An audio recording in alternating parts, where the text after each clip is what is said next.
Hey guys, Shady here. Today I want to make a new video to talk about the changes that I've made so far from the previous build video and plans going forward. Quick start off with a DPS check or a dummy check. We peaked at 200 in the last video or something like that. And the current changes that we made, we reached 500 billion. One thing I do want to talk about real quick is the changes that I've made. The only thing I've changed so far are actually just the gloves. I'm actually not on priceless gear. I still have everything the same. Not a single gear besides the glove changed in the previous video. Just to show you, that was all just regular item level 86 items, no priceless mods or anything like that. Nothing fancy. Now, the gloves. I bought these today on stream for about 740 FE, I think. The most important stat is obviously the +1, and just try to look for decent ES. That's about it. If you are wondering how we proc the gloves to get -45 erosion risk for towards the enemy, essentially you just need elemental damage on your spell. So for 1 point under the elementalist tree here, it gives us flat elemental damage to all three types. And while this doesn't work on MC specifically, it does work on Shackles of Malice and the projectile from Corrosion Focus. So if you're wondering, or if you're wondering how we're gonna proc the gloves and you don't have Shackles of Malice set up, the tech, then it actually still works on your Corrosion Focus projectile. So that's one thing you can do. You can also add like Focus Acceleration to have the skill shoot repeatedly. That's about it in terms of gear. The biggest changes that I made today, while the gloves did add a solid amount of DPS increase, it was actually due to these two slates right here, and a third one technically.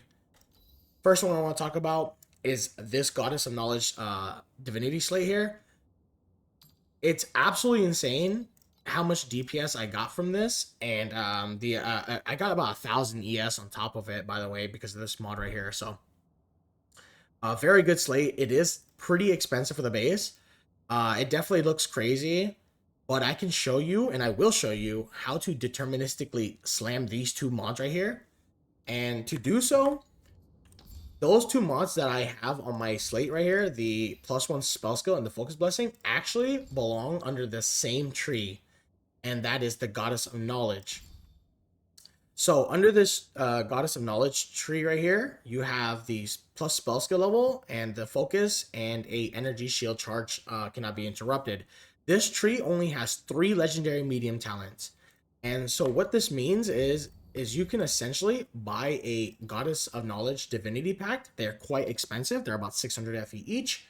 But what this by using this Divinity pack, that means that you will guarantee to slam a mod or a legendary talent from that tree. So in this case, I shown you that the Goddess of Knowledge only has 3 legendary medium talents. That means when you use one of these, you're guaranteeing one of those mods. So because there's 2 mods in that tree, that means you're gonna have to buy 2 of these. Now, one thing I do want to talk about as well is ideally when you craft on this slate, you do want to hit the +1 skill in the bottom. It's a 33% chance to hit, like I said, because there's only 3 mods in that talent tree. It is a 33% chance to hit +1 skill level.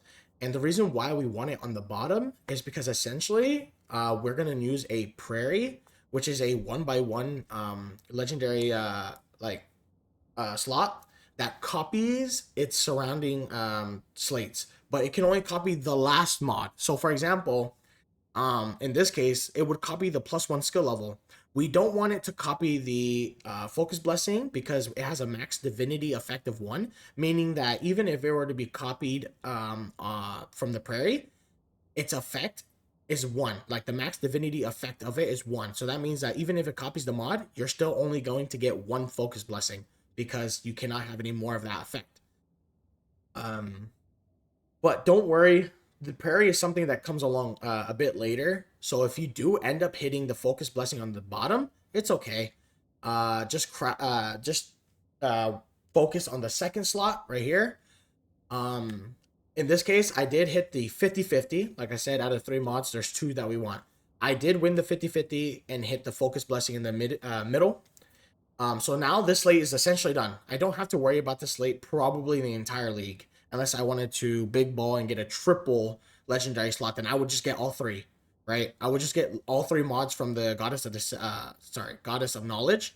But you still want the plus skill on the bottom, so that it can be copied. If you manage to hit the energy shield cannot be interrupted mod, it's okay. Just slam the second mod on there and just keep that slate until you have spare money. You can revisit the slate later on, and what you can do is you can click restore. It's going to cost a unifying wedge, and essentially this restores its original state, right? It removes all the mods that you crafted on it, and that's something we'll do if you want to revisit. And I'll show you the second slate. I got a 10% additional damage when having sealed mana and life with a +1 all skills. This base is currently, at the time of recording, 1,900. I bought this on stream for 1,100. So if that's too expensive, which it actually kind of is, I would actually just keep the +1 all skills, and for the second mod, go for something like I don't know, maybe you could look up like +1 to persistent, +1 to erosion, additional damage to cursed enemies, something like that. Though personally, if I couldn't afford this mod, I would actually go for immune to wilt, because it's very important that if you are going to farm deep space later on, or even just in profound, it has those ailment mods, and they're super annoying to deal with. So if you couldn't afford something like this, I'd probably go to +1 all skills and immune to wilt. Same scenario here. I tried to slam. Unfortunately, I didn't hit what I want, but we actually hit two useful things. We're already under the God of the Deception tree, and I'll show you the mods that we want. The one that I was going for on the bottom, for a specific reason, again, to have this copied by a prairie later, is the +1 persistent skill. MC has a persistent tag, so this is essentially another level to MC. And this is the second best mod to get out of it. The 8% additional damage applied to life. We don't care about deterioration, as we don't apply any of that. And the 100% chance to gain blur and defeat is kind of useless when under the psychic tree we already have blur on when we reap. So essentially 50-50 to hit what you want, though I will lean towards persistent skill level more. As you guys can see on the slate, though, I didn't hit the persistent skill level, but I did manage to hit the additional damage applied to life, so I'm happy with that. Now, the second mod, I would go for something else, but I figured that since the bottom mod, I hit something that I don't plan to keep, it was kind of like useless if I were to spend more money on a Divinity Pact when I'm just gonna restore the slate later on. So I basically just closed my eyes and slammed, and I actually did hit a pretty useful mod. This mod comes from the Lich Tree, and because we already have it on the slate, I get to save 1 point here and put it somewhere else. In this case, I just put it to skill effect duration. So yeah, I'm also very happy that I actually have a useful mod out of all the other mods, right? Because if you get something from like Warlock Tree where it gives you like ailment chance or ailment damage, it's kind of useless. But like I said, I was fully expecting to hit something useless, to be honest with you, out of all the mods, but we did manage to hit something useful. So I will be holding on onto this until I get more money. As I said, this is essentially done. I don't have to worry about this slate ever again. The third thing is a Fallen Starlight. I forgot to mention. The best thing about it is the +1 persistent skill level. I paid 180 FE for this, but I think you can get it for a lot cheaper now, about 130. Same scenario. I think I'm going to have this copied by a prairie, so it's very important that that's the last mod, because we want to copy that mod, right? As far as everything else, pedigree hasn't changed. This left slate will be changed to something else, just not right now, and I'll explain why in a second. And then we also have the same Fallen Starlight from the previous video. That is all that I have changed between the last build and this. I am not joking. That's all. Those three slates and the gloves. I went from 200 build DPS to 500. Slates are something that a lot of people underestimate, and honestly, I forget. I honestly forget how much power they give. They are quite expensive, but they're well worth it, right? So basically, the two slates that I have now are basically slates that I'm going to keep the entire season. It is an investment. And the sooner you can finish them, the sooner that you can put your money towards something else. So, for like I said, this slate, it's done. I don't have to worry about it. I'm not going to revisit and change it because it's done. I don't need to worry about it, right? I can put my money towards something else. In this case, which is the next thing I want to talk about, I'm going to basically from here on out for the next couple of days, there's probably not going to be any more build code updates. Not because I'm done with the build, but because I'm actually saving up for Eternity. For anybody who doesn't know what Eternity is basically this game's version of a headhunter from PoE. It gives you a ton of stats when you kill stuff, and I mean, it's absolutely a game-changing mapping item, right? It's currently worth 37,000 FE. So that's the biggest reason why it's going to take me a couple of days to release another build code or to upload anything, is honestly because I'm saving up. All my money is going to be going towards this belt. If you don't plan to save for this belt, I completely understand. I don't expect you to. So if you're wondering what would you do if you were in my situation right now, if you were at my level of investment, what are the next steps to upgrade? It would definitely be priceless scepters. They are a huge boost in terms of damage.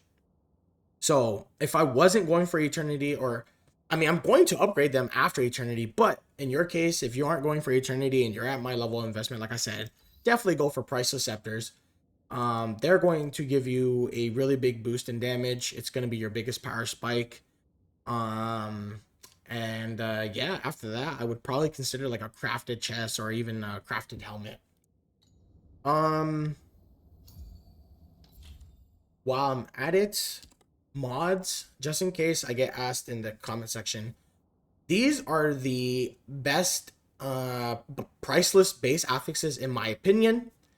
So any of the blessings, elemental erosion pen, or additional dot damage over time. I don't even know why I say additional dot damage over time. It's additional, bruh. Anyways, if you have already started on your priceless base, and let's just say you got like, I don't know, affliction effect or spell damage, and it's, you know, it's not that great, that's perfectly okay. You can finish crafting the item, and when you get to a point where you do want a better base, you talk to this guy here, the trader, and he will sell you an imprint crystal for 2,000 FE. And what this does is essentially this item will allow you to move all your current mods on your item, your weapon, to a new base. Okay, so let's just say you had a pretty bad base because it was a cheap priceless, or you wanted to start crafting on priceless items as soon as possible, and you managed to grab a cheap base. Well, now you can essentially move all your, let's say you got full T1s or even full T0s. Don't feel like your money is wasted or your time's wasted on the item, because now you can move all those T1s or T0s onto a new base. So let's just say you picked up a focus blessing base. You can now move all those mods onto the new focus blessing base, right? It only requires one thing, obviously the imprint crystal, which is 2,000 FE. I figure that if you have money for full T1 priceless or even full T0 priceless, you definitely have money for the crystal. The second requirement is that it has to be on the exact same base, not the same base affix, the same base. So, for example, if your first scepter that you bought is on a Thornsea scepter, you can't transfer your base affixes or your mods over to a Dark Gaze scepter, if that makes any sense, right? So remember that it has to be the exact same base. That's it. It's the crystal and the exact same base. Now the base affix can be different. Like I said, if you have a bad base affix, don't worry. You can move it onto a best in slot base affix later on. That's that. I do want to do a quick map showcase. This is Profound. We're running double compass. If you guys don't know what I'm doing for currency right now, it's gonna be Cube and Missville. Those are the two mechanics that I enjoy the most as of right now, and the league mechanic. Actually, I actually really like the league mechanic. I'm not gonna talk a whole lot about it, but I really do like it. I think it has a lot of potential for sure. I find it quite interesting and fun. But yeah, so for the most part, this is Profound, like I said, and we're kind of just running through things now. I will admit I will die occasionally especially to the Traveler's Breath or his abilities, they just deal a ton of physical damage and cold damage. So do expect to die through that pretty often here in Profound. But for the most part, I can take hits here and there. And another thing is my ES is on the low side, right? We're talking 4.1k. Ideally, I would get to like 8, 9k. But I'm not making no more changes or spending any more money on upgrades until I get my belt. We're just gonna go ahead and roll the cube loot here, and hopefully we get something good. If not, I mean, it's typical cube, right? Let's see what else. Yeah, that's basically it for the video, to be honest. We're just gonna go ahead and greed. I like to check the slates before I click greed. And we lost it. Typical cube stuff. All right then, y'all. Google Doc will remain the same. I will upload this 500 build code to it. I will add additional notes. And yeah, if you guys want to see my journey, I call it the journey to eternity. I do this every season. Like I said, the belt's a game changer. I personally find it mandatory for me because it's what makes me have a lot of fun. It makes me enjoy the game a lot more. And so that's why I want to get the belt. You absolutely do not have to. But yeah, the journey will be streamed on Twitch basically every day until I get it. You guys can see how I make the money. But like I said, it's going to be coming from Cube and Missville. That's the two mechanics that I enjoy the most, with in addition to the League mechanic, of course. Another thing is I want to give a quick shout out to everybody who has stopped by the stream and told me that the build videos have helped them a lot and that they love it, because it gives me a lot of motivation. So I do want to say thank you so much, and like I said, a shout out to you guys. You guys make this possible. You guys are truly motivating me to actually push some content out on the channel and not just stream, so thank you for that. And if you guys have any questions, please leave them in the comment below, or you guys can join the Discord. I'm always active on there. And yeah, if you guys haven't checked out the stream already, please feel free to do so. I would love to meet you there. I would love to see you there. And yeah, man, we're all about having a good time. That's what it's all about, right? So you guys have a good one. I'll see you guys on the next video. You guys take care of yourself. Bye-bye.